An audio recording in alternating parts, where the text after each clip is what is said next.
Oke, selamat siang. Selamat siang, Mas. Okay. Mas Umam. Ya, benar. Kita ketemu lagi. Karena dulu pernah kita. Pernah. Ini yang kedua apa ketiga? Kedua, Mas. Kedua. Dengan tema yang berbeda. Tema yang berbeda. Oke, teman-teman wedangan semua. Jadi ini podcast, saya lupa ini yang 61 atau ini udah 60-an. Itu dengan kameramennya podcast pertama yang cuma 5 menit itu di sana. Mas Tauhid. Oke, jadi teman-teman, ini podcast yang 61 kalau nggak salah dan sudah agak lama nggak podcast. Jadi kayaknya udah hampir 2 bulan. Terakhir sih sebulanan yang kemarin. Nah, karena baru ribet, sibuk. Nah, kita saat ini ngobrol lagi dengan Mas Umam, tapi dengan tema yang berbeda. Kalau dulu soal kemaritiman gitu ya, berkaitan dengan Madura kan waktu itu, karena risetnya belum. Sekarang masih berkaitan dengan Madura juga, cuma hal yang berbeda. Gitu kan? Oke, siap. Oke, yang teman-teman yang belum subscribe, monggo subscribe dulu, like, comment, wes. Ya, like, comment, and subscribe. Alay, dan kayak YouTuber tenanan. Oke, Mas Umam, perkenalan dulu. Perkenalan lagi kan nggak apa-apa? Boleh. Perkenalan dulu, Mas Umam. Oke, semua penonton Wedangers, khususnya ini ya Mas ya, warung halaman. Warung halaman. Warung yang berpodcast. Warung yang berpodcast. Oke, saya Hairul Umam, tapi teman-teman biasanya manggil Hairul atau Umam bebas. Bukan K ya? Hairul atau Hairul? K, Mas. Oh, K. Hairul. K, Kiai Haji. K. Oh ya, Hairul. Hairul. Panggilannya Umam. Umam atau Hairul boleh, bebas. Oke. Dari? Aslinya saya lahir di Lugung Timur, itu desa yang berbatasan langsung dengan Laut Utara Jawa, tepatnya di Kabupaten Sumeneb. Oke. Kalau teman-teman bilang itu biasanya ini dikenal dengan istilah Madura Negeri. Kenapa? Iya, maksudnya orang-orang yang benar lahir di Madura. Nah, kalau Madura swasta, itu orang-orang Madura yang merantau di daerah Mataraman biasanya. Itu di sekitar Pasuruan, Probolinggo. Itu swasta. Itu swasta. Gitu keturunan. Ya. Berarti yang merantau itu namanya Madura swasta. Swasta. Nah, itu hanya ya guyonan. Nah, oke. Ya baru tahu ini. Iya. Oke. Kita tetap ngobrolin soal Madura. Kalau yang dulu soal kemaritiman, hasil riset, hasil observasi, kita ngobrolnya juga soal Madura. Yang baru hangat-hangat. Bukan hangat-hangat kuku ya. Baru hangat-hangat diobrolin belum lama ini gitu. Ya sebenarnya udah beberapa waktu lah. Soal toko kelontong Madura. Jadi dikenal sebagai toko Madura gitu ya. Warung Madura. Yang katanya tutupnya itu kalau pas kiamat. Itu pun setengah hari. Kalau kiamatnya sore. Kalau kiamatnya sore gitu. Oke, jadi kita akan ngobrol. Kenapa Mas Umam? Karena pertama beliau dari Madura tadi dan Sumeneb begitu. Dan beliau pernah cerita memang warung Madura itu sebenarnya yang jualan kebanyakan dari Sumeneb katanya. Saya kurang tahu seperti apa. Nanti bisa kita ngobrol-ngobrol. Lalu kenapa kok sampai 24 jam? Lalu mungkin mereka itu dulu idenya gimana gitu loh, sejak kapan mungkin bisa sedikit cerita-cerita lah gitu. Oke Mas Umam, kita siap. Ngobrol ya, kita mulai. Oke, sekarang ini karena Mas Umam kan punya ya warung lah yang bersama keluarga gitu ya. Jadi beliau punya warung. Mungkin cerita dulu kok dulu dari Sumeneb itu selain Mas Umam sekolah tapi kok juga punya ide ikut buka warung Madura di Jogja juga. Itu kenapa itu? Itu dulu wes. Oke, siap. Iya, tadi ada benarnya ya sejauh ini sebelumnya tanpa mengurangi rasa hormat saya kepada orang-orang Madura yang sekarang merantau di berbagai kota, di Jakarta, Jogja dan lain sebagainya. Daerah Jabodetabek lah Mas kebanyakan.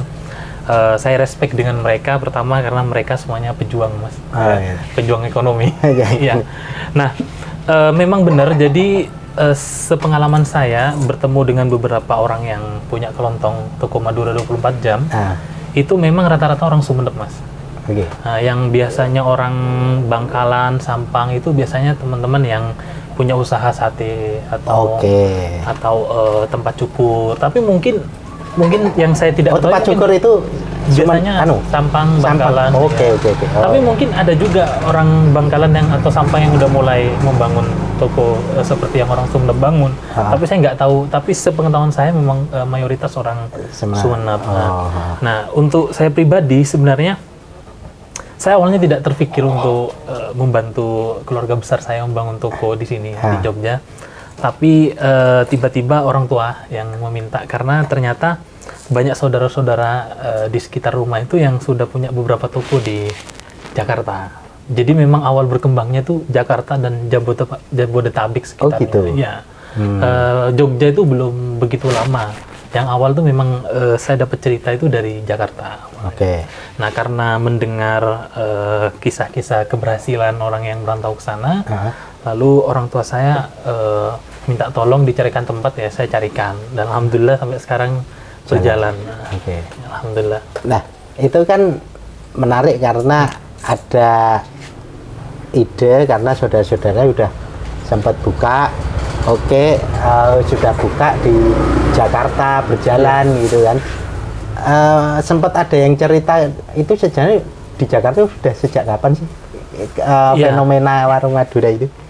Ya sebenarnya secara umum ini fenomena urban ya Mas ya.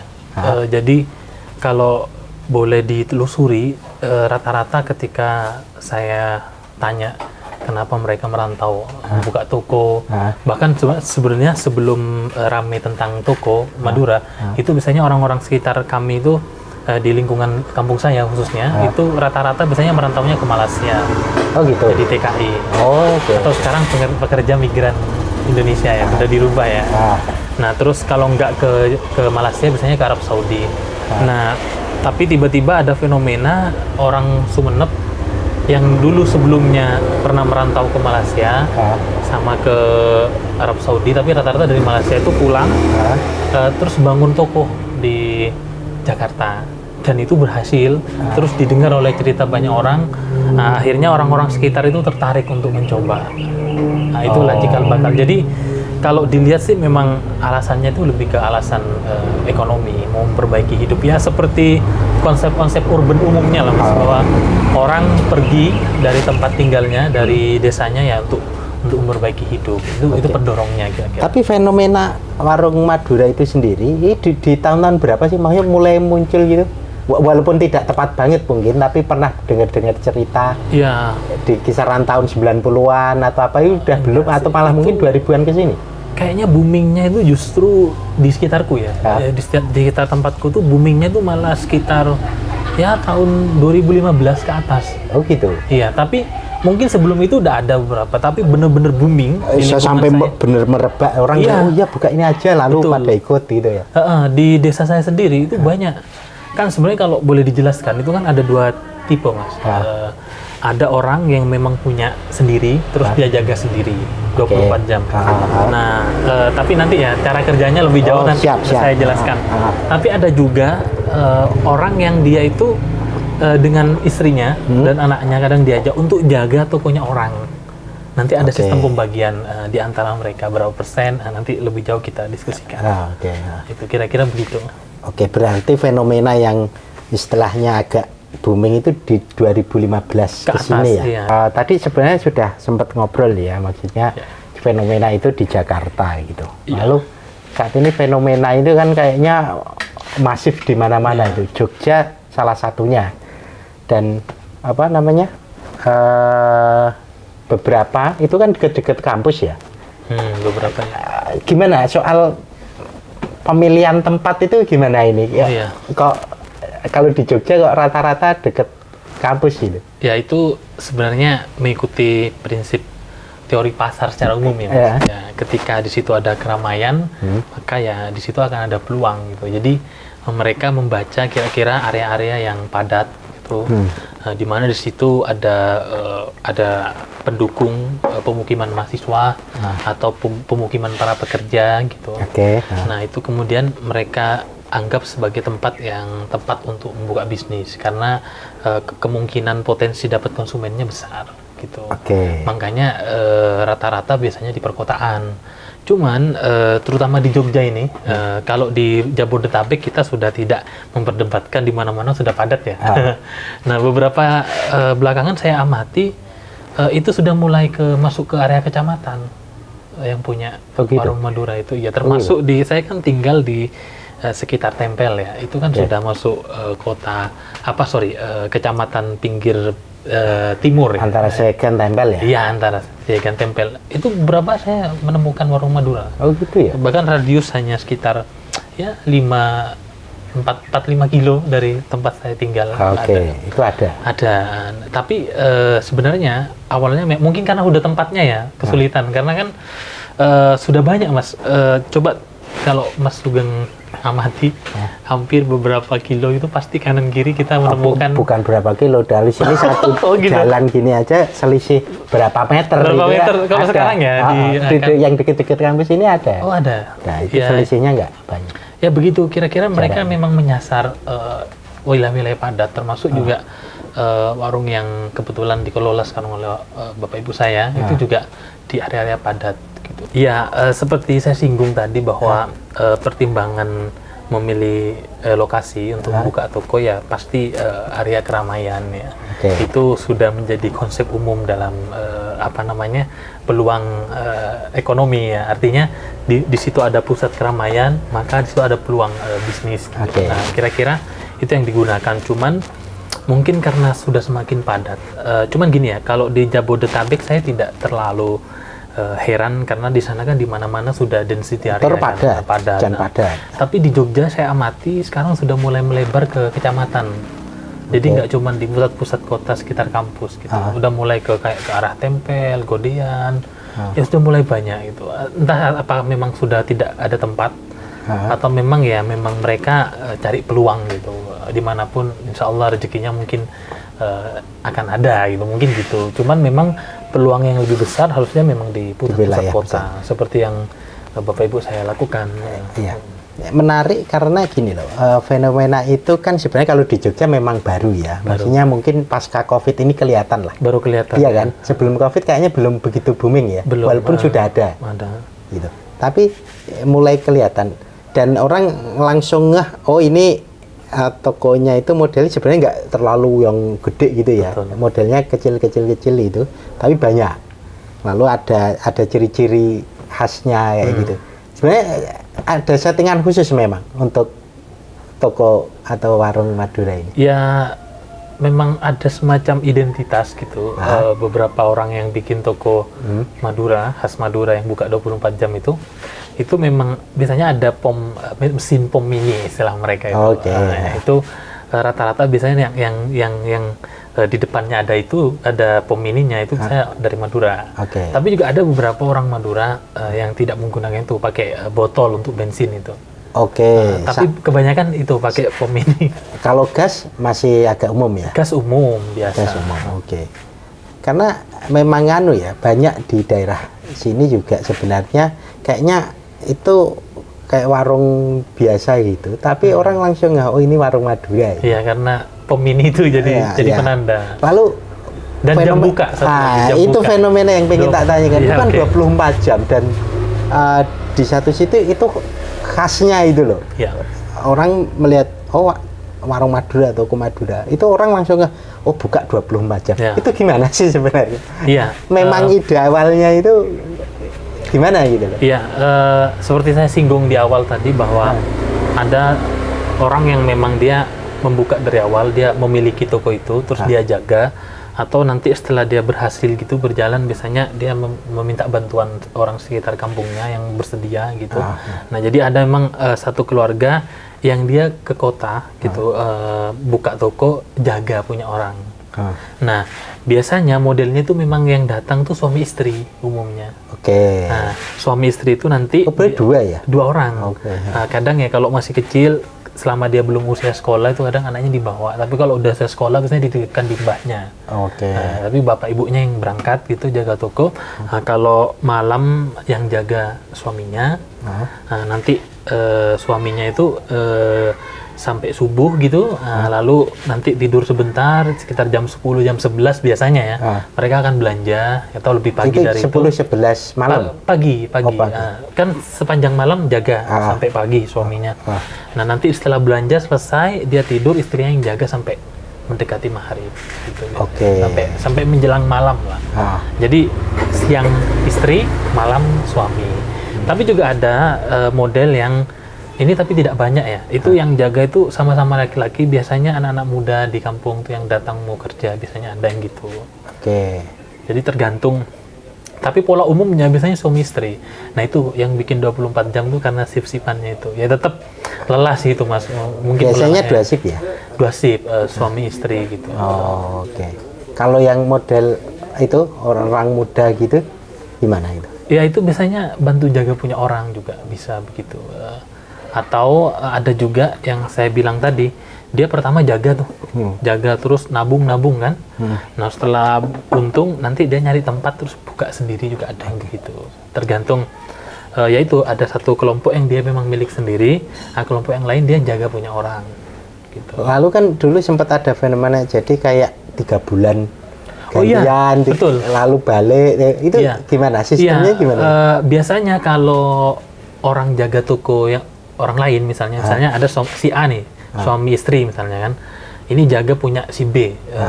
Nah itu biasanya per 3 bulan kadang ganti. Nah yang punya toko biasanya nyari orang lain lagi, jadi geser. Atau bisa juga dia memperpanjang kalau bagus. Atau kadang yang punya toko, saya sudah lama di kampung nih, pengen kerja lagi, dia yang berangkat dijaga sendiri. Nanti biasanya setelah dia 3 bulan, 4 bulan tuh merasa perlu istirahat gitu, dia pulang kampung, yang di kampung saudara-saudaranya atau teman yang masih di daerah yang mungkin butuh pekerjaan, biasanya itu mengajukan diri atau mencari yang punya toko itu. Oh gitu. Modelnya begitu. Nah, dan nanti mereka itu sistemnya bagi hasil, Mas. Oh itu menurut saya sisi positifnya ya. Jadi, itu bukan digaji berapa gitu? Tidak. Jadi misalnya bisanya itu dia itu 50-50. Oh gitu. Biasanya normalnya ya setahu saya. Gimana cara menghitungnya? Dari pengalaman yang keluarga saya punya dan beberapa orang sekitar rumah, itu biasanya katakanlah dalam satu hari omsetnya misalnya 5 juta atau 10 juta tergantung di area mana toko itu dibuka ya. Nah itu biasanya 10% itu nanti diambil untuk ditabung setelah 10% dari omset. Dari omset. Oke. Nah itu dikumpulin nanti setelah 1 bulan, itu nanti misalnya 5 juta berarti 10%-nya kan 500. Tapi saya dengar ada yang sampai 11. Tapi normalnya dan itu orang merasa dimanusiakan ya, itu 10%. Nah 10% itu nanti setelah 1 bulan gitu, misalnya kan 5 juta 10%-nya 500 tuh per hari. 500 nanti dikali 30. Nah itu nanti dikumpulin, dipotong uang sewa. Dia tabung, ada yang nabung setiap bulan sewanya, itu ada yang tabung setiap hari tergantung. Nah setelah dipotong itu baru dibagi 2, yang jaga sama yang punya toko. Oh berarti keuntungan gitu. Rata-rata 10% tadi itu? Iya 10% per hari dari omset total. Oh nah iya, dari omset total. Tapi itu bagi toko yang sudah berjalan. Kalau yang baru mulai itu biasanya ya berkorban dulu, Mas. Jaga sendiri. Iya, jaga sendiri biasanya. Itu yang mahal tuh yang mulai. Bahkan ada fenomena itu beberapa, ini ya saya jelasin ya. Jadi kan Madura itu kan ada daratan, ada kepulauan, Mas. Nah, yang di daratan itu yang punya toko juga banyak, tapi yang kepulauan juga banyak. Nah, itu biasanya rata-rata dari ada pulau namanya Pulau Sepudi. Atau kalau orang sana bilangnya Podai, orang Podai. Gitu. Nah, ada juga kepulauan mana itu Giliang, ya daerah-daerah kepulauan sekitar daratan utama.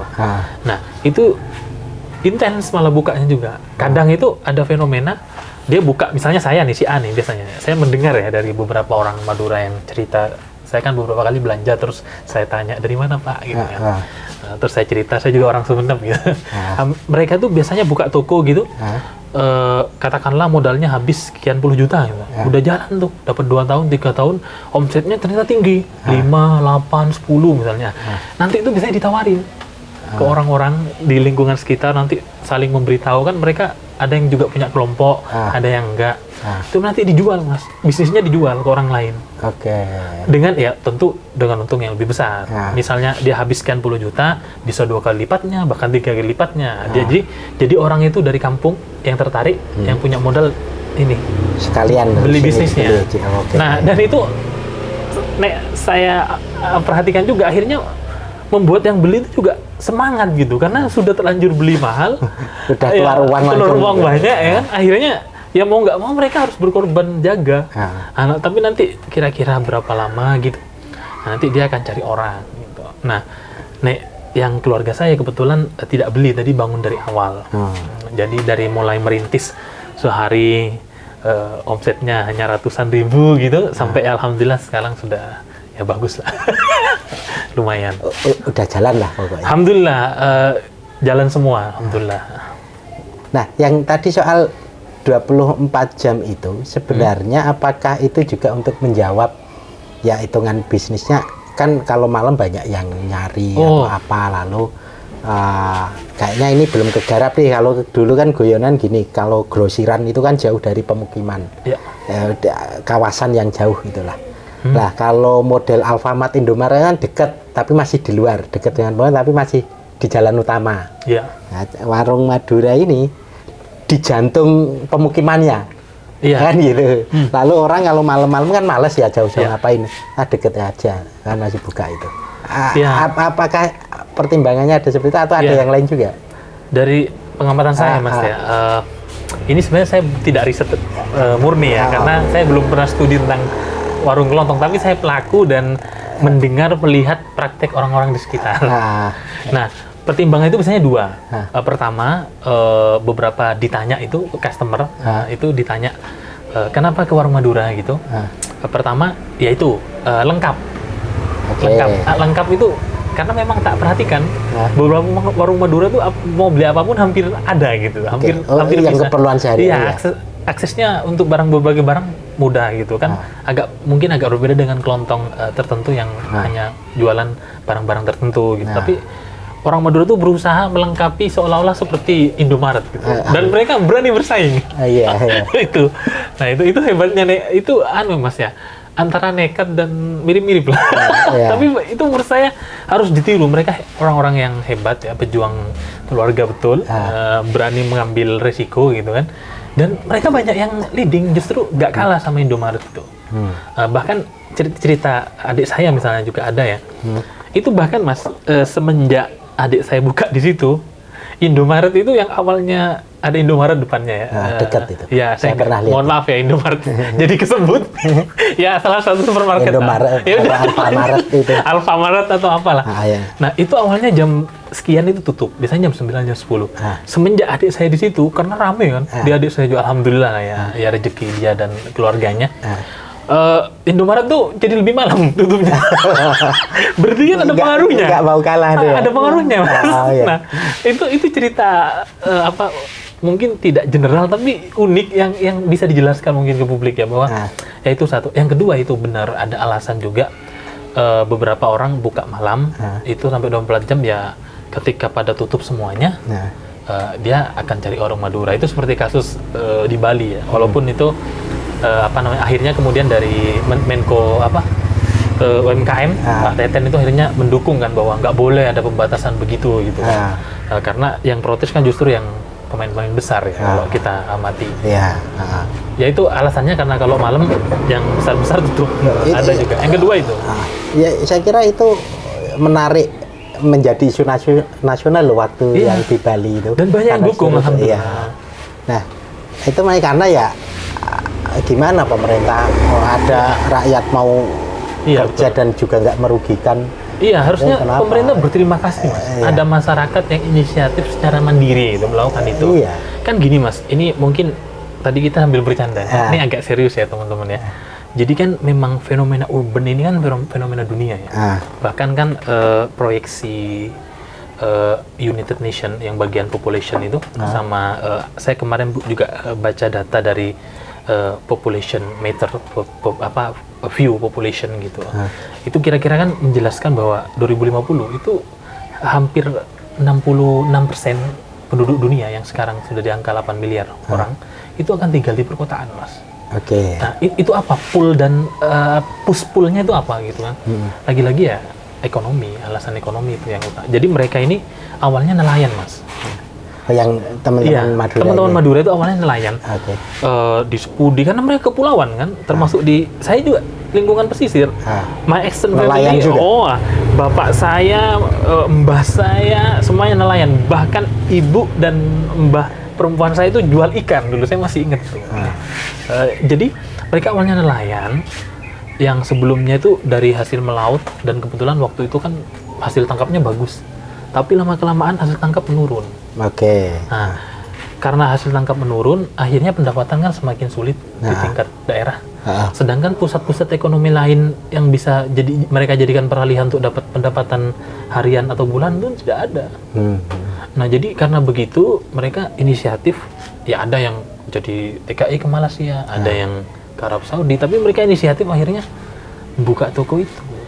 Oke. Jadi itu bentuk mereka ya menghindari keadaan yang tidak baik untuk perekonomian keluarga mereka gitu. Dan itu ya harusnya pemerintah memang mendukung gitu loh, karena ya itu fenomena urban yang memang latar belakangnya itu ekonomi, pushnya itu, pendorongnya itu ekonomi gitu. Walaupun saya secara pribadi ya saya doakan ya teman-teman, minta doanya juga semoga orang-orang yang punya usaha di Warung Madura sehat semua. Itu juga secara kesehatan juga mungkin perlu mereka perhatikan ya, Mas. Maksudnya ya hampir tiap malam tidak tidur ya. Dan istirahatnya modelnya itu tadi setelah 3 bulan atau apa ngambil lama gitu. Iya, biasanya gitu. Ya semoga itu cukup memulihkan ya. Tapi mungkin secara medis tuh orang-orang yang mungkin kompeten di bidangnya perlu tuh mengkaji itu untuk memberi masukan yang baik buat mereka. Karena nggak ada liburnya sama sekali ya? No libur, bahkan ada guyonan kan. Maksudnya katakanlah sebulan ya gitu. Iya, itu nggak ada liburnya. Nggak ada libur. Kecuali ada sesuatu yang emergensi, tapi tentu tidak diharapkan oleh mereka. Misalnya ada keluarga yang sakit atau mohon maaf ya yang meninggal misalnya, itu ya mau tidak mau ya. Atau hajatan penting misalnya kayak mau menikahkan anaknya atau kerabat terdekatnya, itu biasanya mereka akan pulang gitu. Tapi selama tidak ada itu every day, every night. Wah, ya itulah Mas. Ya kita doakan semoga sehat semua ya, Cak Madura ya. Nah, apa namanya? Warung ini kan sebenarnya membantu perekonomian keluarga, tapi juga secara konsep negara juga kan nggak membebani negara, malah memberikan istilahnya membantu dengan kemandiriannya sendiri. Otomatis dan peluang kerja terbuka dengan sendirinya gitu loh. Jadi orang yang sebelumnya nggak punya kerjaan bingung di kampung karena jadi nelayan sudah mulai berkurang hasil tangkapnya. Saya tidak bilang menjanjikan ya, karena memang nelayan di tempat saya itu kan ya usaha-usaha sendiri gitu kan. TPI pun di tempatku nggak ada itu. Ya nggak ada lah. Ya sudah, pasar lokal bebas gitu. Siapa yang lebih punya uang, dia yang bisa mengakses itu. Secara ukuran itu loh. Sebenarnya mirip-mirip kayak Circle K itu kan warung yang juga nggak terlalu besar sebenarnya. Betul. Nah, Alfamart kan gede, tapi Circle K kan ada yang jaga, ngelayanin kan. Betul.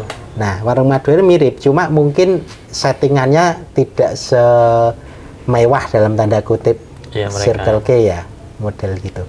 Tapi secara harga sebenarnya mirip-mirip.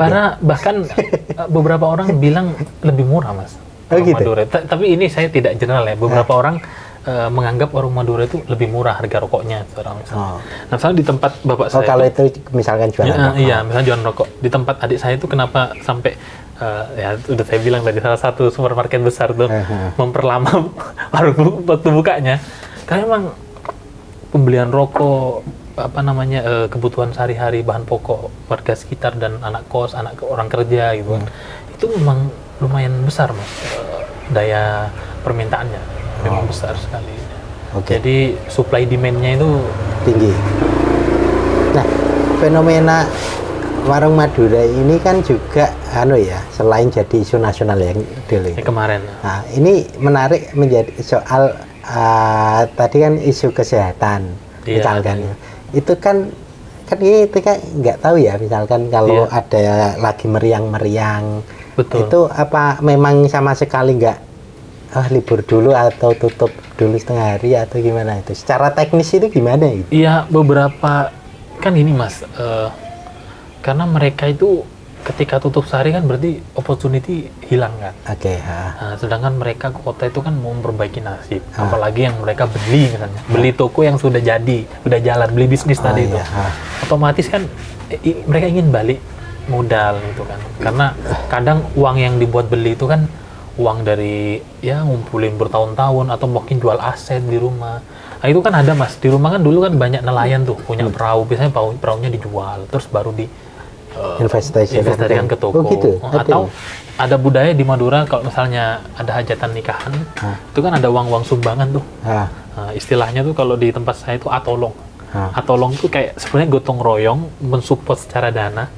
Nanti ketika orang yang membantu di hari itu anaknya juga mau nikahan misalnya, nanti ngembalikan yang sekarang dikasih itu.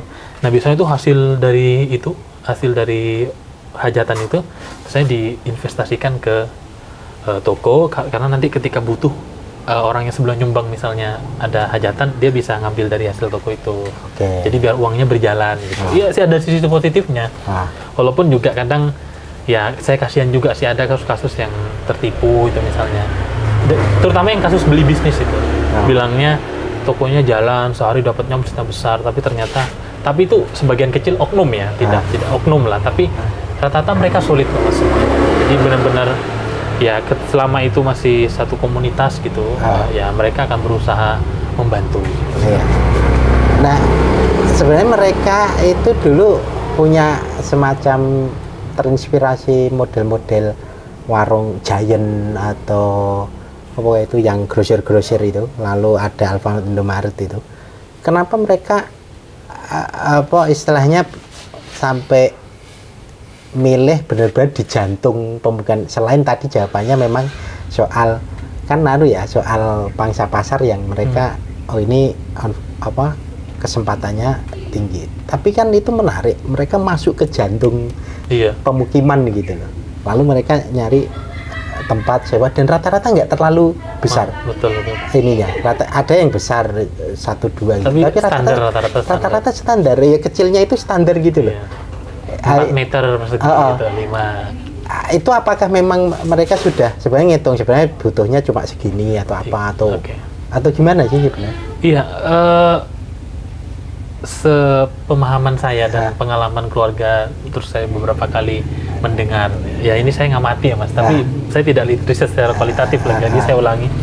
Biasanya mereka tuh akan memperhatikan faktor wilayah itu, di situ ada pemukiman, orang yang bekerja.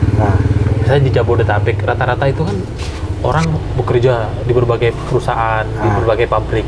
Ketika mereka pulang ke rumah, nah mereka harapkan belanjanya ke mereka tuh. Nah itu. Terus yang kedua biasanya faktor kalau di kota-kota seperti Jogja, itu biasanya yang di situ ada pemukiman kos. Siapa dia? Iya, pelajar, orang kerja yang ngekos gitu. Biasanya itu kan di Jogja tuh orang ngekos tuh nggak mayoritas memang pelajar, tapi kan juga orang yang kerja juga banyak. Ya, benar. Itu. Nah, jadi dua faktor itu menjadi pertimbangan mereka. Nah, ada faktor ketiga sebenarnya juga dihitung, tapi dua faktor ini lebih penting. Faktor ketiga itu adalah warga sekitar, penduduk asli sekitar situ. Tapi memang sasaran yang paling umum disasar itu adalah di situ pusat pemukiman padat, orang-orang bekerja, orang-orang kuliah gitu-gitu. Itu faktor yang paling disasar karena nanti pengaruhnya ke omset, Mas. Kalau misalnya nyasar seperti di area-area sepi misalnya atau di kecamatan tempat saya itu kan ya orang tidak banyak ya bermukim di situ, apalagi kan beberapa orang punya budaya belanja bulanan misalnya. Yang orang-orang berkeluarga yang sudah settle, seminggu sekali masuk dalam skala besar gitu kan, biar bulanan sampai berapa juta misalnya atau hampir 1 juta. Nah, mereka emang nyasar orang-orang yang bekerja di situ, tempat bermukim orang-orang bekerja dan terbukti memang seperti yang terjadi di tempat orang tua dan saudara saya itu memang sekitar pemukiman dan memang besar daya minatnya gitu. Kalau soal omset ini kan menarik ya. Kira-kira secara umum ya, kan Jakarta, Jogja itu kan punya tingkat kepadatan yang paling beda ya. Betul. Nah, secara omset mungkin dengar-dengar gitu. Iya. Di Jakarta itu kisaran berapa, di Jogja rata-rata Iya. di kisaran berapa, atau mungkin kota lain Iya. gitu yang kalau tadi dihitung secara diambil 10% itu akhirnya itu benar-benar ini can berdampak kok secara Iya. ekonomi karena lumayan itu. Ini Iya. gimana? Kalau yang sudah ya mas, sudah stabil, dia udah jalan gitu. Kalau awal kan biasa, semua proses merintis toh. Kalau udah stabil itu di Jakarta saya diceritain sama beberapa saudara dekat itu, ada yang sampai sehari itu omsetnya 8, 10, bahkan 15. Oh gitu. Iya, sehari. Ini semoga tidak mengganggu toko-toko besar ya. Pemain-pemain besar seperti yang di Bali ini toko besar gitu kan. Ya itu mereka kan tingkat rumah tangga beda lah sama kalian. Gak usah takut. Itu kan. Nah, kalau di Jogja saya juga pernah mendengar itu dari keluarga terdekat itu ada yang sampai di atas 10 juta mas. Oke. Sehari omsetnya. Ada yang sampai segitu. Kalau tempat saya ya kisaran menuju situ lah, tapi nggak sampai. Minimal tapi jalan, maksudnya nggak itu berapa? Iya. Omset minimal yang kira-kira sehat dia stabil di angka 3,5 sampai 5 juta itu sudah bagus. per hari. Itu aman ya? Udah stabil itu, bagus. Udah, jadi biasanya kalau maksudnya udah terhitung sebagai warung kelontong, warung Madura yang sehat. Iya, ya 3,5, 4 juta, 5 juta. Ya itu udah sehat kan? Iya, kalau di Jogja loh mas ya. Itu ketika warung sudah bisa 3,5 ke 4 juta, itu biasanya udah terdengar tuh di kampung-kampung, udah diberitakan. Udah. Iya, ini bagus gitu ya, biasalah. Kita kan ada fenomena Asian values ya. Asian values. Ya, tapi ini konteksnya berbeda ya dengan total politik kemarin yang rame Mas Ari itu. Tapi saya tetap respect sih sama dia. Berarti ya lumayan ya, maksudnya secara omset segitu, lalu orang ya tentu karena ada omsetnya menarik ya mereka akhirnya buka. Tapi angkanya memang di kisaran minimal sehat segitu ya. Itu kalau Jogja, kalau Jakarta minimal sehat? Ya mungkin 5 ke atas mungkin. 5 ke atas itu sehat ya? Dikatakan sehat itu. Oke. Ya setimpal lah ya teman-teman ya dengan perjuangan mereka tidak tidur. Saya rasa ya itu setimpal. Gitu. Sebenarnya tidur tetap bisa ya, maksudnya jaga sambil tidur kadang kan tetap memungkinkan kan, dibangunin atau. Iya tapi biasanya mas karena ada kota-kota tertentu, saya tidak mau menjelaskan secara gamblang ya, mohon maaf, yang dalam tanda kutip tidak aman ya. Biasanya mereka akan lebih. Nah itu yang baru mau saya kulik-kulik. Oke. Ya. Kan menarik, maksudnya 24 jam itu kadang ada fenomena ya. Iya. Kan soal isu keamanan, soal mungkin kan tiap wilayah beda-beda gitu. Ada yang memang nggak ada, itu bukan suatu masalah lah soal karena sekitar, tapi ada yang menjadi masalah, mungkin ada yang malai, ada yang mungkin kadang itu. Soal-soal kayak gitu itu menjadi perhatian sejak awal juga nggak? Iya mas, sebenarnya orang Madura itu mas ya, terutama di sekitar kabupaten kami ya, saya ngamati secara umum, itu mereka itu orang yang sebenarnya selama tidak diganggu, mereka akan baik sama semua orang. Artinya ketika mereka merantau pun ke sini, itu mereka tahu diri mas. Artinya tidak akan ngawur gitu, tidak akan sok jago. Orang kan kadang kesannya, maaf ya, dalam tanda kutip, orang Madura sangar gitu. Itu sebenarnya orang Madura secara umum tuh baik semua. Itu oknum lah, dimanapun ada yang begitu. Jangan digeneralisir. Nah, kecuali memang ada prinsip di wilayah Madura itu, tapi saya bicara dalam perspektif sekitar kampung saya aja ya.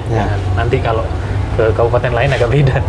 Mereka memang selama kehormatan mereka tidak diganggu, mereka tidak mereka tidak dipalaki, mereka akan care, akan baik dengan semua orang. Tapi kalau diganggu, biasanya mereka nekat mas.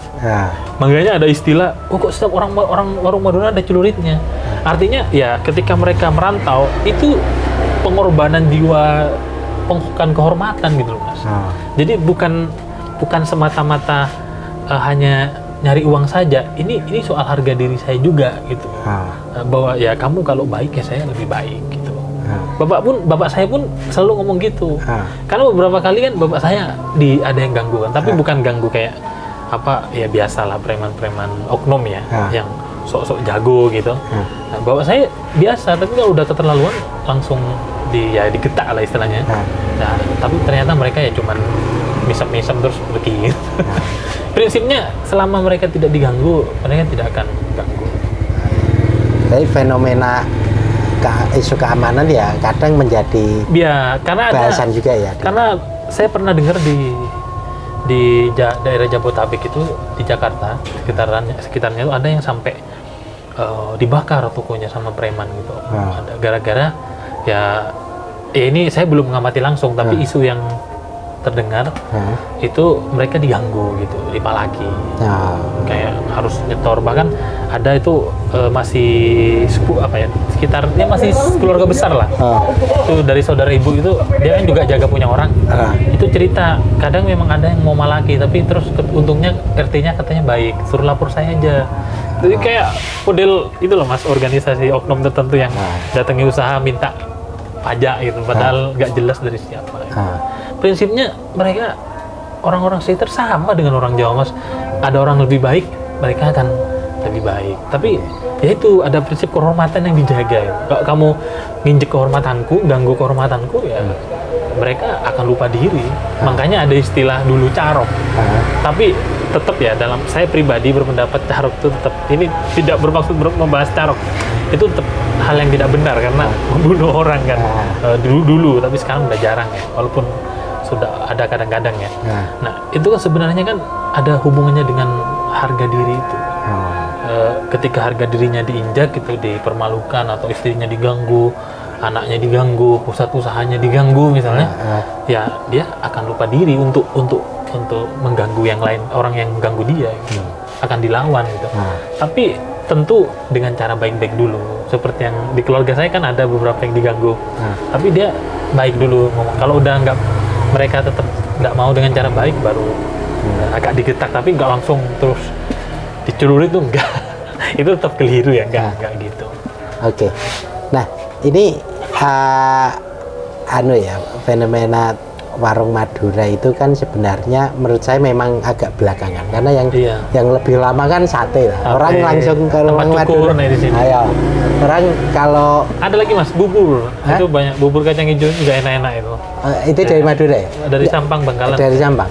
Oh ya, tapi aku belum familiar kalau yang bubur itu. Yang aku familiar itu kan sate, lalu tempat cukur. Itu kan banyak tuh fenomena itu. Lalu soal besi, itu kan punya kekhasan gitu loh. Yang orang ini. Iya, besi biasanya yang paling terkenal ya. Iya, punya kekhasan. Maksudnya orang ini. Nah, warung kelontong ini termasuk yang sebenarnya fenomena yang bagi orang awam sebenarnya yang nggak begitu mengamati khusus Madura, ya tahunya lebih ke belakangan ini aja. Yang saya lebih kenal sate Madura ya udah lebih dulu. Betul. Baru setelah itu soal besi, soal apa tadi warung cukur Madura ada kan?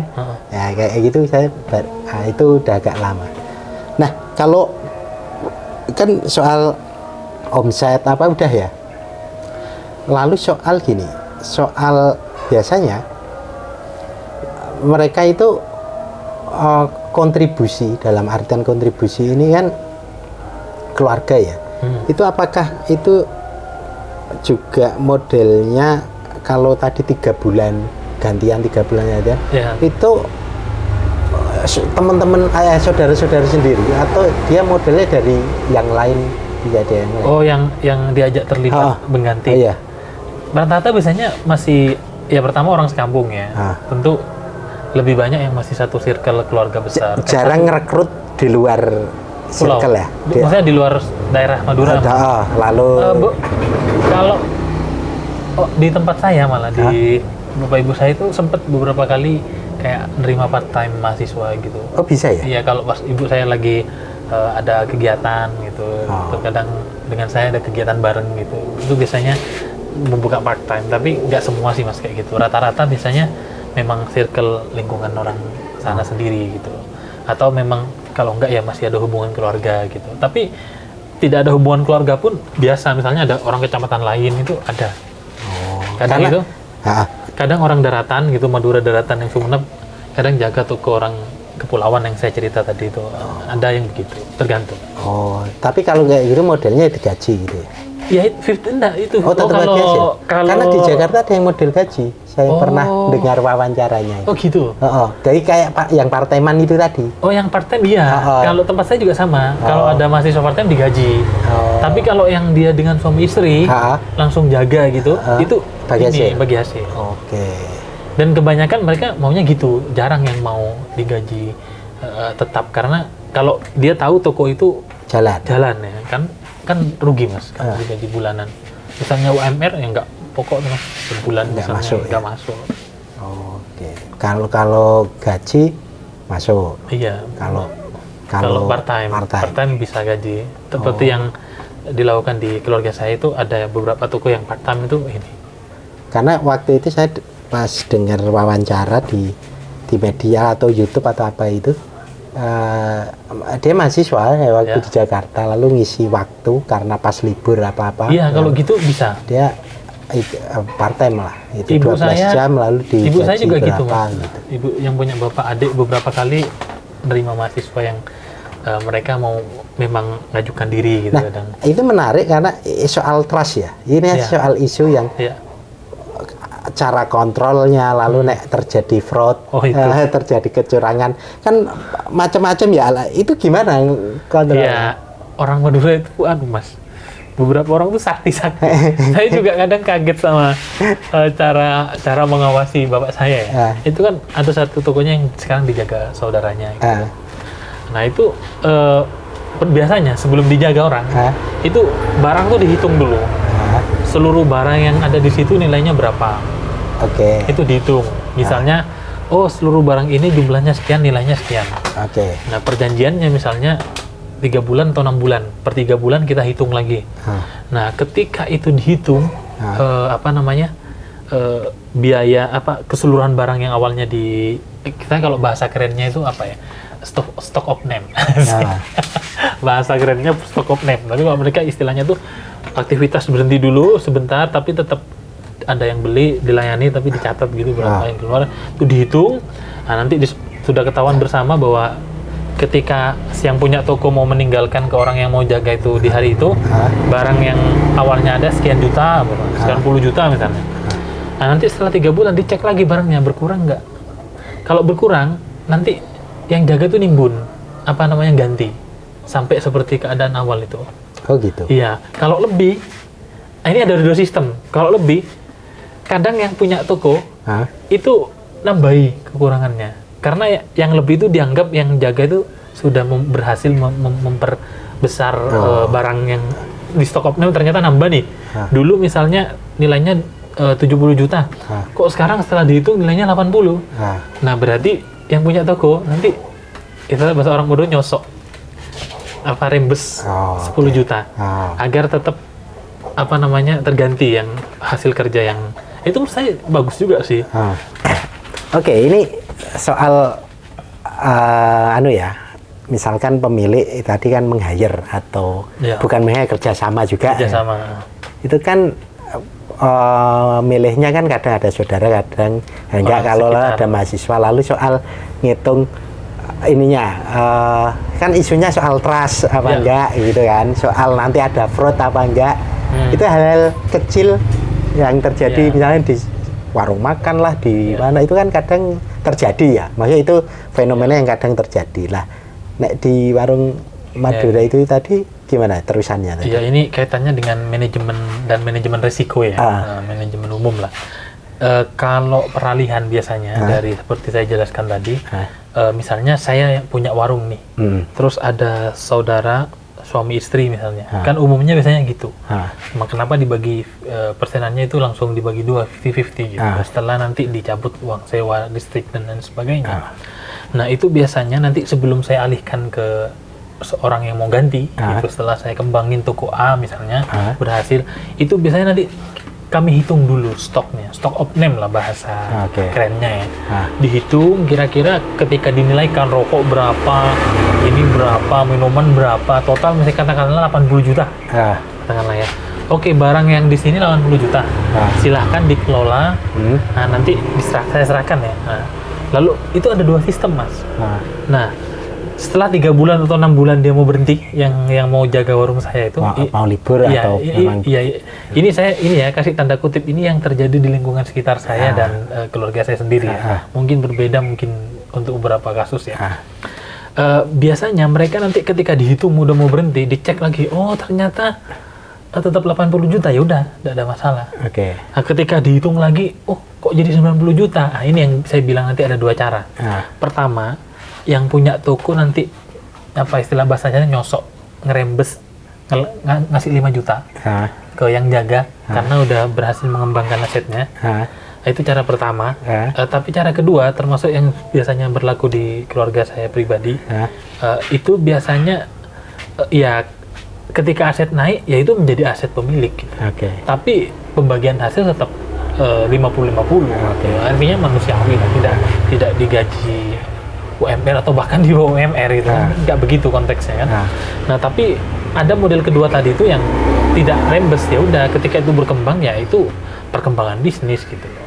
Bukan perkembangan yang tidak halal untuk kemudian harus dibayar gitu. Nggak gitu, tapi ada yang model pertama yang dia harus, yang pemilik toko tuh gedepi, ganti 5 juta, ada yang gitu. Nah, kalau soal itu kan model misalnya terjadi fraud itu ini terjadi, maksudnya ada yang tidak jujur, tidak sesuai di laporan hariannya. Relasinya memang informal Mas untuk toko Madura ini yang mungkin perlu diketahui beberapa ya. Apalagi yang melibatkan keluarga atau masih orang sekampung. Jadi biasanya memang ada kasus ya, di beberapa kasus itu orang jaga terus dihabisin, terus dia lari. Nah itu ada kasus memang kayak gitu. Nah ya itu resiko, karena ini hubungannya informal memang agak sulit ya, walaupun dilaporin dia menghilang, lari nggak tahu kemana juga. Agak bingung ya, walaupun nanti jadi rumit ya. Apakah pihak yang dilaporin mau bantu? Itu masalah lagi ya, berbeda lagi. Nah, tapi biasanya kalau ketahuan curang gitu, kalau masih orang sekampung, itu biasanya langsung berhenti.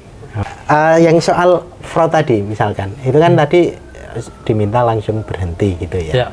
Karena sudah nggak ada trust gitu. Iya, biasanya gitu. Biasanya gitu. Iya, lagi-lagi ini berdasarkan pengalaman di orang-orang terdekat saya ya, dengan lingkungan sekitar saya itu, dari beberapa cerita yang saya dapatkan dan pengamatan langsung dengan beberapa kasus diceritain langsung sama yang pernah kena korban. Itu memang ketika ada orang yang bohong gitu nih, biasanya langsung lari Mas, kabur.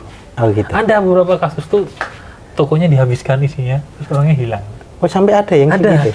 Ini biasanya orang-orang yang agak jauh daerahnya tapi tetap di lingkungan Madura, beda kecamatan. Tapi biasanya yang masih satu desa itu jarang terjadi. Tapi tetap tidak menutup kemungkinan bisa terjadi. Tapi itu, nah kalau misalnya ketahuan dia curang, ketangkep tangan, itu saya langsung berhentikan.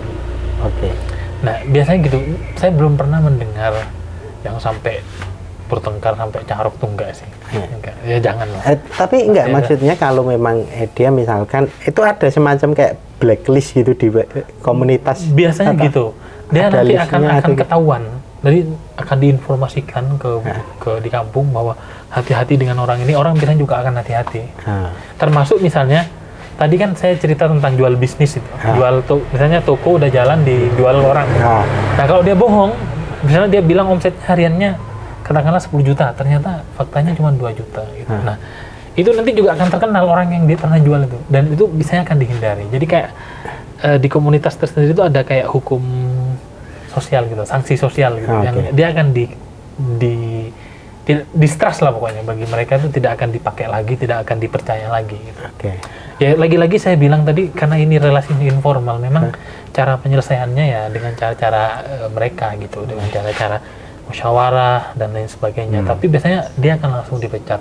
Atau kalau dia masih punya uang yang belum dibagikan, bagi hasilnya biasanya nanti akan dipotong, atau kalau masih kurang akan ditahan, nggak akan diberikan. Kalau ketahuan curang. Tapi sejauh ini belum pernah sih terjadi kejadian. Tapi kalau kasus yang menghabiskan terus lari itu ada. Ada di Jakarta kalau nggak salah. Di Jakarta ya. Atau itu ada ininya, maksudnya kadang ada sindikat juga ya. Oknum, mungkin ya, oknum. Ada oknum memang yang bisnis itu loh, yang jual bisnis itu ada oknum. Dia baru bangun toko gitu, bilangnya rame, ternyata sebenarnya enggak. Bahkan saya dapat cerita, ini nggak tahu bener atau enggak ya, ini hanya cerita gitu. Ada satu kasus yang mau jual toko tuh bayarin orang sekitar, kasih uang untuk beli ke warung itu biar seolah-olah omset hariannya tuh tinggi. Ya, oke. Itu digunakan ketika dua hari pertama yang switch itu, yang ganti pemilik itu jaga di situ, yang beli itu. Nah, itu biasanya ada yang sampai ada cerita begitu. Padahal sebenarnya itu nggak segitu, maksudnya bilangnya 10 tapi padahal 3-2 gitu. Untuk dapat harga jual yang ya itu oknum ya, lagi-lagi saya sampaikan itu oknum, enggak semuanya ya. Di semua bisnis mesti dunia hitamnya adalah hitam putih lah ya. BUMN aja. BUMN saham di markup itu kan. Orang-orang pinter-pinter itu juga banyak.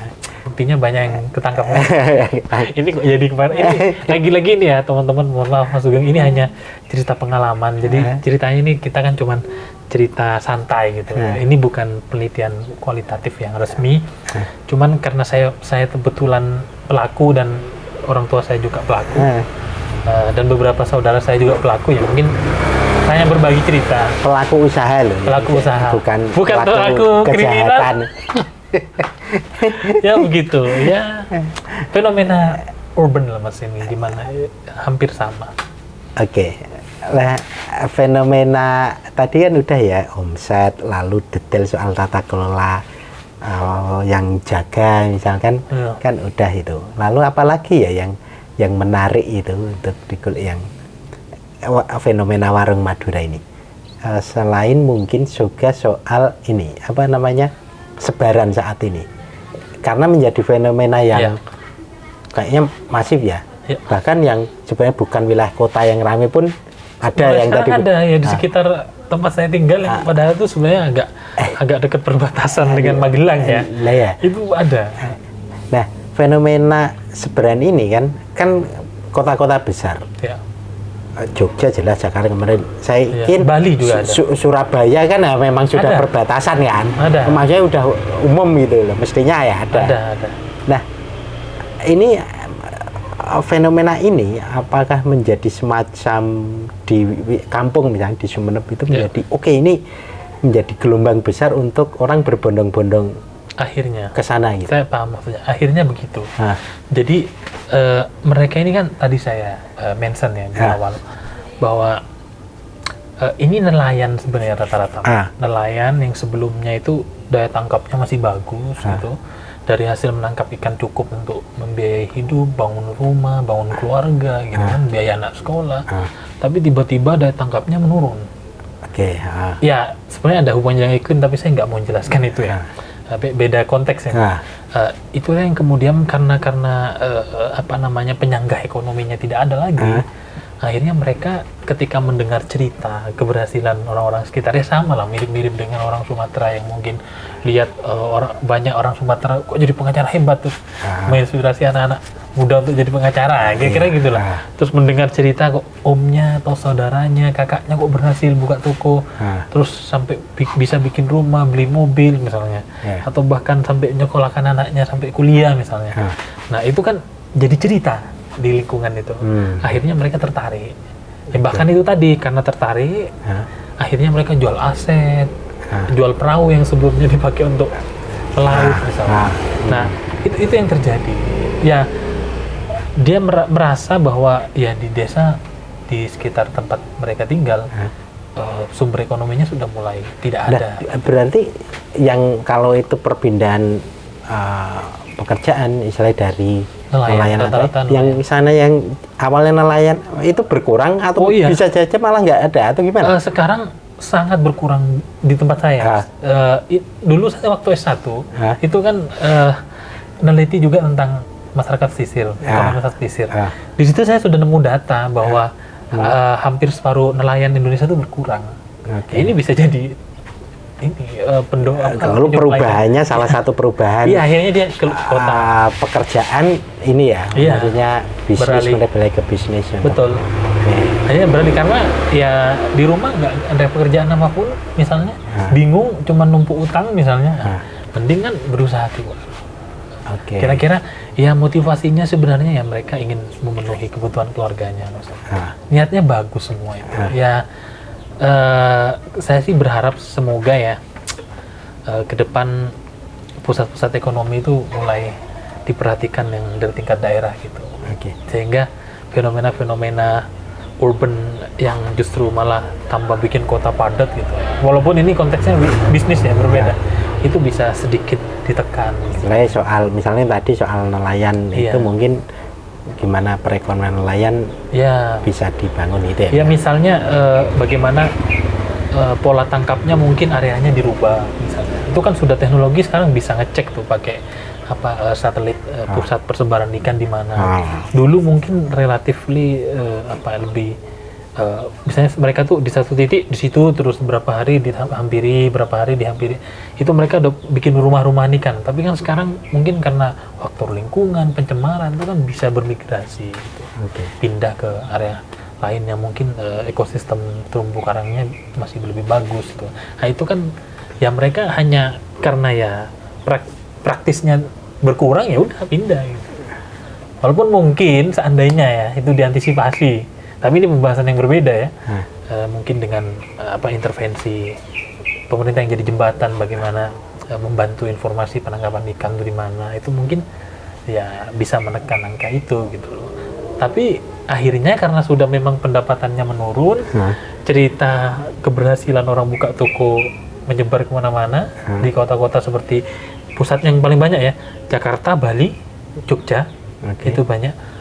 Itu akhirnya mereka ikut, ditinggalkanlah profesi nelayan itu. Akhirnya. Nah, kalau di suatu kawasan itu terdapat kayak komunitas atau organisasi, misalnya kalau yang komunitas pedagang saya ini komunitas pedagang atau warung Madura gitu di kawasan Jogja tapi Sleman aja atau malah satu DIY. Kalau di Jogja saya dengar ada Mas komunitas pedagang warung Madura yang buka 24 jam itu ada. Ada ya. Rata-rata ada yang gabung ke situ. Di Jakarta mungkin juga ada, saya belum tahu ya kalau di Jakarta dan Bali. Tapi kalau di Jogja saya tahu ada. Biasanya di balihonya itu di papan nama bannernya itu biasanya ada tuh komunitas. Itu saling terhubung nggak ya sebenarnya antar pedagang yang lain di luar ya cabangnya sendiri atau yang gitu loh dengan yang lain. Kadang mereka tahu nggak sih si A si B itu buka sana gitu. Kadang iya Mas, kan mereka punya WA group ya. Ada di komunitas. Bahkan gini Mas, ini ada yang menarik. Misalnya nih udah ada warung Madura di situ mau buka paling awal. Tapi belum ditempati, misalnya. Terus ada orang lain juga dapat tempat, tapi tempat dekat situ. Nah, dan nggak tahu, misalnya, katakanlah nggak tahu bahwa ternyata udah ada yang nyewa duluan dan mau buka. Biasanya nanti dengan kearifan antar dua belah pihak, yang belakangan mau ngontak situ diganti uangnya, biar tidak dekat situ.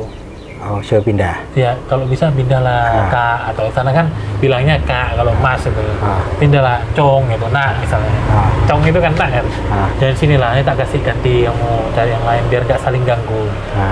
Kira-kira begitulah. Walaupun oknum ada saja yang sudah melupakan nilai-nilai value itu. Jadi mereka nggak peduli mau 100-200 meter, 200 meter buka. Tapi kalau beberapa kali saya menangkap misalnya, termasuk yang kasus saudara saya ada, tapi nggak saudara dekat ya, itu buka toko ternyata sebelahnya ada orang Madura gitu, yang lain, itu dihampiri, diomongin, dikasih ganti rugi untuk cari tempat lain, bahkan dibantuin kadang untuk cari tempat lain, biar tidak saling bersaing mengganggu. Jarak aman itu berapa? Yang dalam arti secara bisnis tidak saling mengganggu istilah. Iya, mungkin 1 kilo masih aman ya, 1 kilo ke atas lah. Tapi kalau wilayah padat mungkin. Nah itu Mas. Beda ya. Nah itu ada kasus juga dekat tuh tidak apa-apa, tapi memang di situ pangsa pasar konsumsinya itu tinggi. Bisa. begitu. Tapi rata-rata biasanya kalau terlalu dekat dan itu area yang tidak begitu ramai itu biasanya sampai ke arah situ. Sampai ke arah situ. Tapi ada juga kadang walaupun itu padat, ada yang inisiatif diganti rugi itu ada. Gitu. Ada diganti rugi. Tapi tergantung juga kalau mereka biasanya nggak saling ganggu gitu. Dan ada juga kan yang wise gitu kan ya. Ya udahlah rezeki ada yang ngatur gitu kan. Model gitu ya biasanya mereka nggak peduli, biarin aja gitu.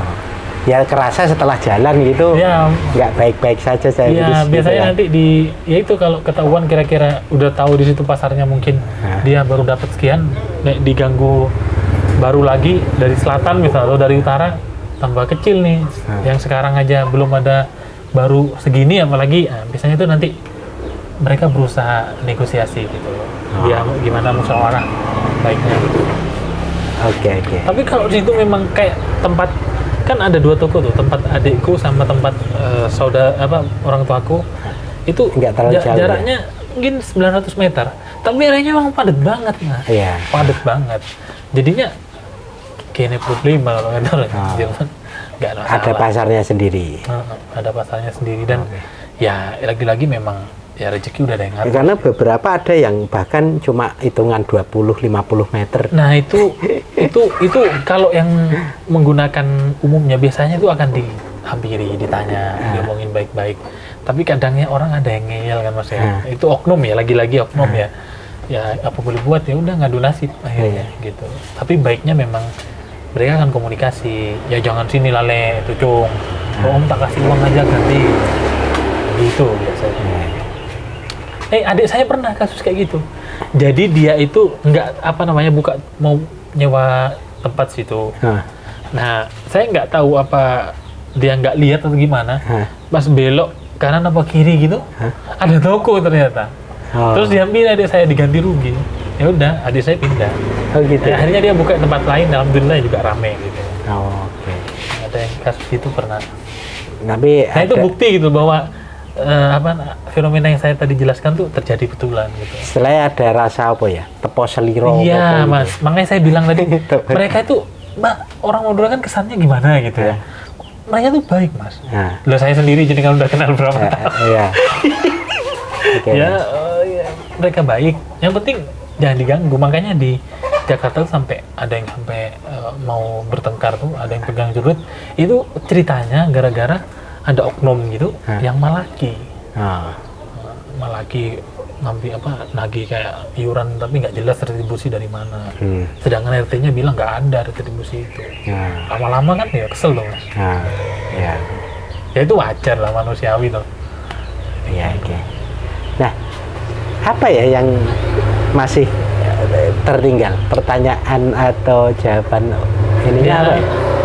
Mungkin ini sih teman-teman ya yang mau saya sedikit berbagi lagi. Ya prinsipnya orang-orang Madura yang merantau buka toko itu ya mereka mengadu nasib gitu mas.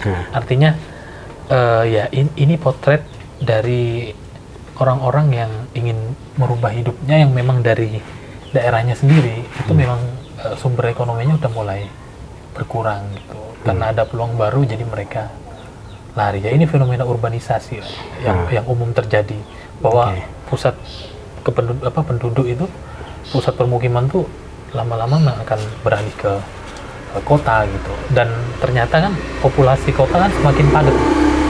Bahkan mas tahu lah Tokyo itu sampai 37 jutaan sekian itu kan saya tahu. Jakarta sekarang sudah hampir 11 juta ya, 11 juta orang, padat sekali kan. Tapi Shanghai lebih padat lagi, di atas 20 juta misalnya. Nah, artinya fenomena-fenomena urban ini akan umum. Kenapa? Karena pusat-pusat ekonomi itu hidup di perkotaan. Ya mereka bagian dari siklus itu, siklus urbanisasi. Tapi menariknya mereka masih terhubung dengan wilayah asal kan. Jadi sebenarnya ada memang mirip ini Warmindo mas. Iya sama. Warmindo, mirip, maksudnya mereka terhubung dengan memang ini untuk kerja untuk mencari penghasilan, lalu di ritme tertentu pulang betul. Gantian saudaranya yang ganti. Biasanya ada juga yang saya itu saudara juga dapat cerita ya, tapi saya belum nanya langsung ke orangnya.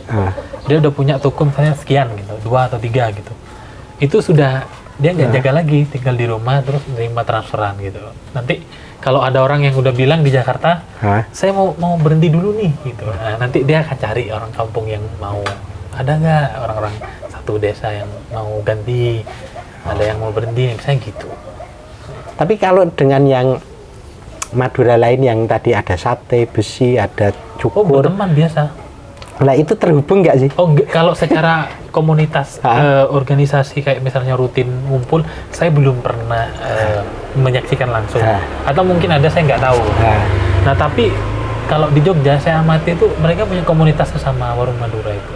Orang Jogja pun, tapi kayak misalnya ibu saya nih mas, ibu saya kan juga tinggal di Jogja sekarang, sementara ya, kan nunggu orang mau jaga lagi. Nah itu di depannya tuh orang jual sate, wah itu deket sekali, malah kak dari jauh pesan gitu. Ya apa ya mas, kayak jenengan ke Kalimantan ketemu orang Jawa, kan kayak ada something yang ada perasaan yang berbeda lah ya, kita bertemu dengan teman satu wilayah itu kan beda ya. Ya atau orang Indonesia di luar negeri atau saya ini jangan dipraktekkan ya. Saya tuh kadang mas lupa kalau beli sate misalnya. Mas, bener mas, yang mana? Sampang. Wah aku Sumeneb. Sumeneb deh. Itu biasanya mereka ngelebihin gitu. Makanya saya kadang tuh kalau beli sate, saya bayar dulu, baru bilang, Pak, aku baru ngobrol. Tapi masalahnya nih, balik lagi, dikasih. Tapi saya biasanya, jangan itu loh Pak, nek dikasih terus saya nggak datang lagi nih, yang biasa. Tapi itu bentuk mereka merasa, oh saudaranya di sini nih. Gitu. Ya biasa lah. Gitu. Ada keterhubungan dengan wilayah asal, betul. Dengan orang-orang yang berasal dari tempat yang sama. Iya betul. Gitu. Ya begitu. Ya jadi antar kabupaten kami biasa akrab gitu. Saya banyak langganan kalau ada acara pesen sate itu ya, biasa. Mereka udah ngerti.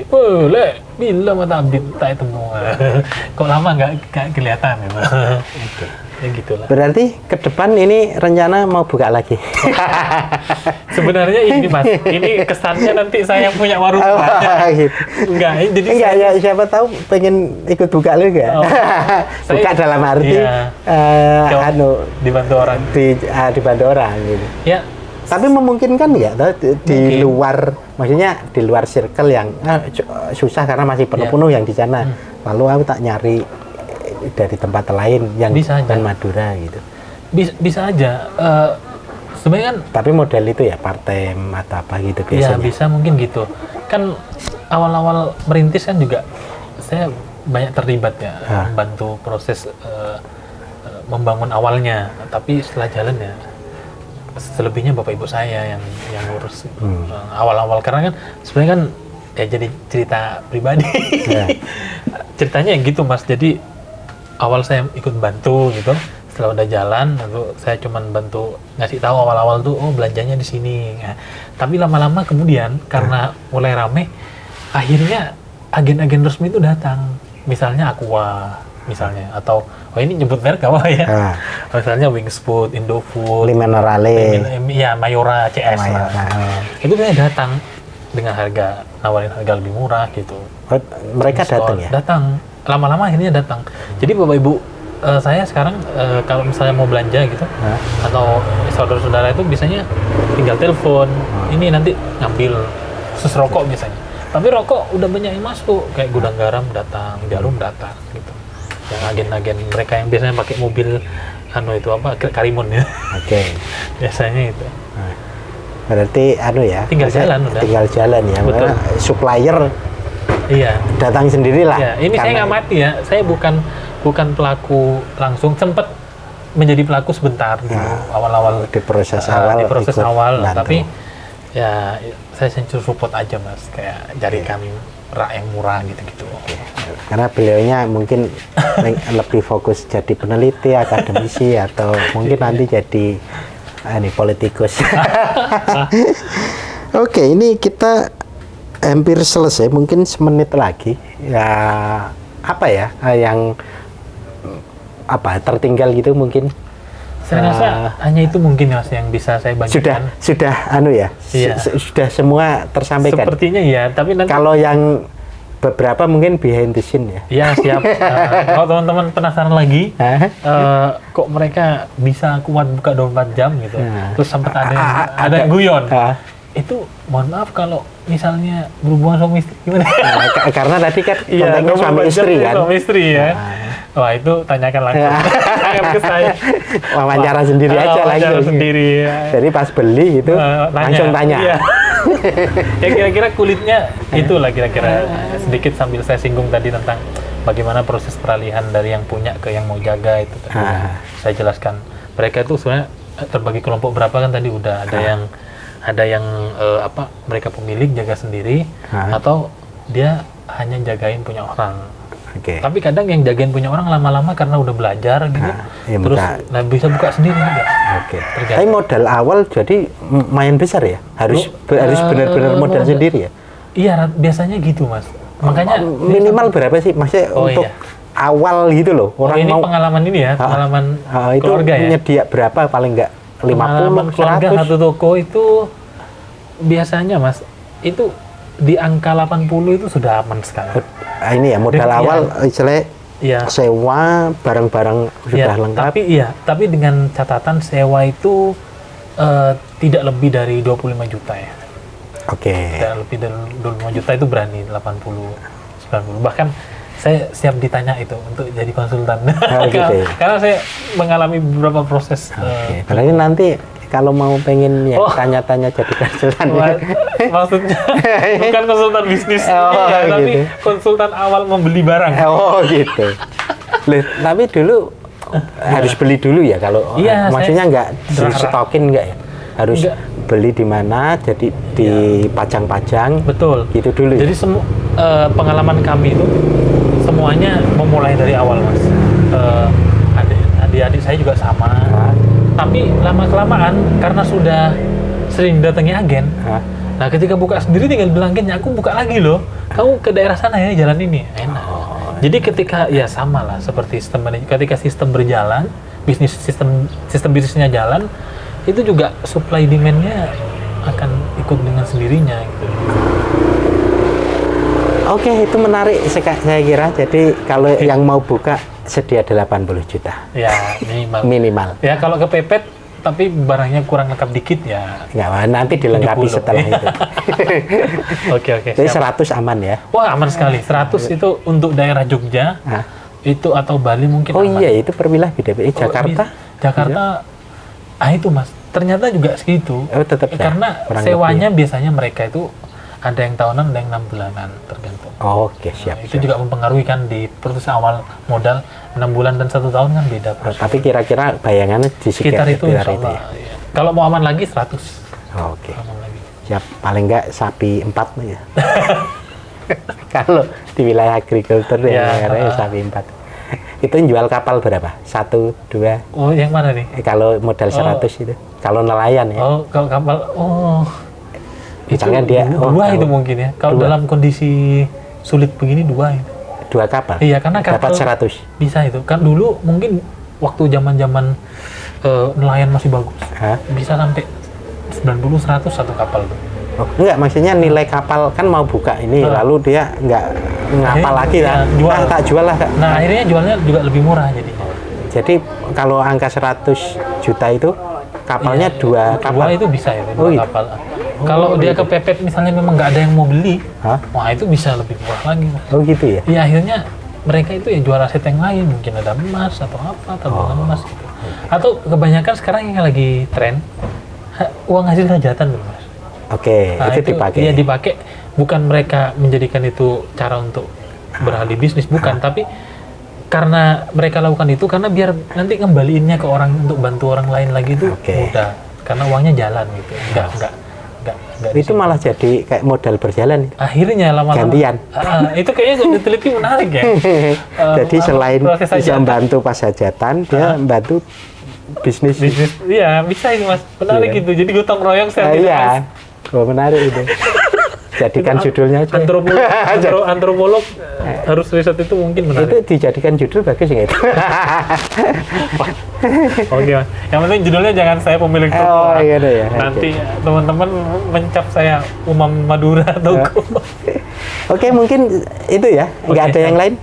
Saya rasa cukup sih. Oke. Semoga cukup memberikan info walaupun tidak banyak seputar toko Madura itu aja. Oke, siap. Tapi prinsipnya mohon dukungannya dan doa biar mereka sehat terus ya. Sip, sip. Amin. Semoga jalan lancar. Ya, amin amin. Oke, teman-teman Wedangers semua, ini lama nggak menyapa, saya senang Wedangers gitu. Sampai berjumpa lain waktu. Oke, terima kasih. Sun, Mas. Suwun.